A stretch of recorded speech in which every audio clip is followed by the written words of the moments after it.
ऐसी बात भी कहीं ना कहीं सुनने को मिलती है कि पक्ष और विपक्ष, जिसमें जनता ये चाहता है, जनता चाहती नहीं है लेकिन वो मजबूरी में ये चाहता है कि यदि कोई प्रतिनिधि जीत गया और हम किसी दूसरे के अगेंस्ट में थे, ठीक है, उस स्थिति में उसका काम किस प्रकार से कीजिएगा?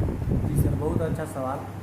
मैं आपके माध्यम से अपने ग्राम पंचायत और अन्य ग्राम पंचायत के अगल बगल जनता को भी ये संदेश देना चाहता हूँ कि कोई भी जीता हुआ मुखिया या जनप्रतिनिधि वो सबके लिए होता है। चुनाव में पक्ष विपक्ष होता है। चुनाव हम भी लड़ रहे हैं, अगला भी प्रतिद्वंदी लड़ रहा है, कोई और लड़ रहा है, तो कुछ वोट कुछ मेरे तरफ भी रहता है, कुछ अगले की तरफ भी रहता है। इसके मतलब ये ना होता है कि अगर वो हम जीत गए, वो मेरे तरफ नहीं था तो वो हम उसका काम नहीं करेंगे। कोई भी जनता जीते हुए जनप्रतिनिधि के पास जाए और उसके अपना जो उनका जो भी काम होने लायक रहेगा बेझिझक होगा और कोई किसी तरह का कोई दबाव नहीं। और मैं अपने तरफ से खुद अपने पंचायत के ग्रामीणों को कहना चाहता हूँ कि किसी भी कोई भी गरीब आदमी या किसी का भी काम हो, बेझिझक मेरे से आए, मिले, मैं सबका काम करूँगा। किसी तरह का कोई पक्षपात नहीं। क्यों ने मेरे सपोर्ट किया या ना किया उससे कोई फर्क नहीं पड़ता, क्योंकि मैं उनके पंचायत का चुना हुआ जनप्रतिनिधि हूँ। मैं उनके लिए हूँ, 24 घंटा मैं सदा सेवा के लिए तत्पर हूँ। यदि ऐसी कोई प्रश्न आ जाए, किसी का आपका विपक्ष आदमी है और उसका किसी तरीका के परिस्थिति आ जाए, उस स्थिति में आप किस प्रकार से काम करेंगे?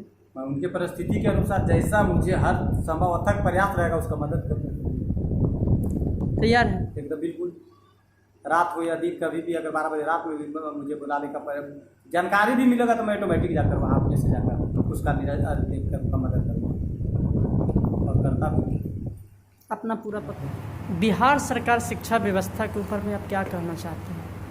अभी एक नया लड़का, सोनू नाम का लड़का है जो खूब वायरल चल रहा है, उन्होंने सरकारी विद्यालय को निंदा करते हुए बताया, कहाँ तक सत्य है? ये तो आप भी समझ रहे हैं कि सोनू कुमार जो बोले हैं वो लगभग सच्चाई ही है। क्योंकि हर अगर स्कूल को देखा जाए तो वहाँ पर अगर आप किसी तरह अच्छे ढंग से निरीक्षण किया जाए तो कोई भी शिक्षक ऐसा नहीं है कि 5 या 6 क्लास का लगभग 80% शिक्षक सवाल का जवाब दे सकते हैं। बच्चे को क्या, एक तो आना समय पर भी नहीं है, आए भी तो बैठे एक जगह और चल दिए। स्कूल का व्यवस्था बिल्कुल चौपट है। लेकिन हम लोग अपने पंचायत में अपने स्तर से हम लोग, मेरा जब चुनाव जीते तो 1-2 बार स्कूल में विजिट किया है। धीरे धीरे उसका सुधार किया जाए, लेकिन सुधार स्कूल को शिक्षक को किया जा सकता है एक समय पर आने के लिए, लेकिन जो शिक्षक को पढ़ाने के बारे में पूरी जानकारी नहीं, उनके बारे में हम क्या कर सकते हैं? ये तो सरकार को लेनी चाहिए।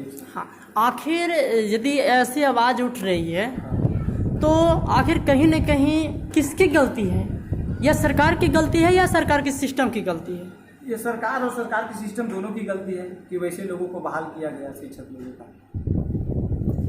इसके ऊपर आप क्या राय देना चाहते हैं कि शिक्षा व्यवस्था का सुधार किया जाए? शिक्षा व्यवस्था पर सुधार इसलिए हम भी चाहते हैं कि अगर जिस तरह से आप प्राइवेट स्कूल को देख लीजिए, 10,000 में टीचर लोग पढ़ा रहे हैं स्कूल में, वही शिक्षक के पास बच्चे जाने के लिए पढ़ने के लिए तत्पर हैं।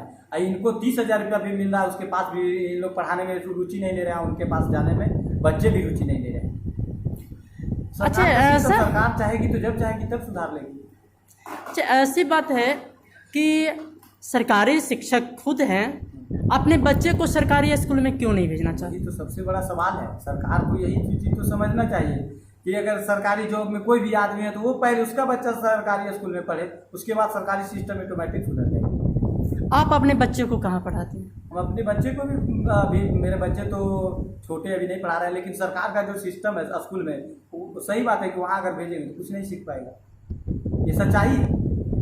यानी कहीं न कहीं पूरी तरीक़ा से जो सरकार की व्यवस्था है वो ढीला ढाल है। एकदम बिल्कुल। लगातार अभी कभी डीएम साहब जा रहे हैं, कभी मीडिया के लोग जा रहे हैं, तो जब शिक्षक लोग से सवाल जनवरी का स्पेलिंग पूछा जाता तो वो भी नहीं बताते। कभी संडे मंडे का आप भी देख रहे हैं और हम लोग भी देख रहे हैं। अच्छा, कभी ऐसा भी अभी बिहार सरकार की जो शिक्षा व्यवस्था है उसने ऐसा भी प्रश्न किया कि यदि कोई भी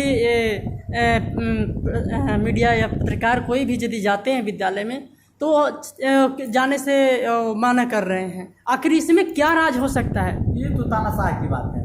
मीडिया गलत कहाँ करे, जो सच्चाई है वो दिखाने का प्रयास करे।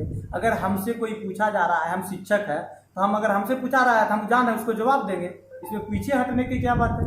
यानी किसी न किसी तरीका से सरकार ये चाहती है कि हमारी जो है जो सिस्टम है वो पर्दाफाश ना हो। जी, अपने कमी को सामने नहीं आने देना चाहती है मीडिया के माध्यम से।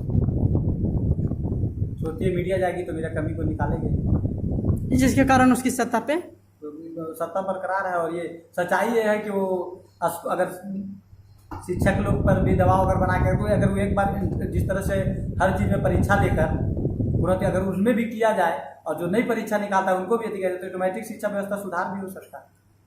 15वीं वित्त डोंगल सिस्टम का जो है प्रयोग किया गया है, इसका कार्य क्या चल रहा है? इसका 15वीं वित्त से हम लोग को योजना जो लेना है, सरकार का निर्देशानुसार जो चिट्ठी आती है उसके अनुसार हम लोग योजना लिए है। नाली गली का निर्माण, सामुदायिक विकास भवन है, यात्री शेड है, वही सब का तो अभी जो कुछ पैसा आया था उसके अनुसार नली और गली लिया गया है और वो काम चल रहा है। काम चल रहा है, रातर पे काम चल रहा है। पेमेंट प्रॉब्लम, पेमेंट लेबर अभी काम किया, शाम को पैसा खोलता है, फिर पेमेंट डोंगल से जाना है और वो दिन समय लगता है। परेशानी तो कुछ है, फिर भी हम लोग काम करते हैं। अभी सरकार के जो है 7 निश्चय योजना 2 के तहत में सोलर स्ट्रीट का जो है एक जो है योजना है, इसका क्या कार्य चल रहा है? अभी सरकार के द्वारा सोलर स्ट्रीट लाइट का योजना का उधर से लेटर नहीं आई है। हम लोग का लेटर आया है कि एक वार्ड में 10 को चयन करके जगह देना है, वैसे जगह जो सार्वजनिक स्तर पर हो और सभी घरों को लाभान्वित पहुँचे, तो हम लोग चयन करके दे रहे हैं। और सोलर लाइट जैसे ही सरकार का चिट्ठी के अनुसार निर्देशानुसार आएगा हम लोग काम कराएंगे। और सर के अनुसार पैसा काम तो कंपनी को दिया गया, देख रेख में हम लोग को कराना है। आप लोग के संरक्षण में तो संरक्षण में होगा, सही ढंग से होगा।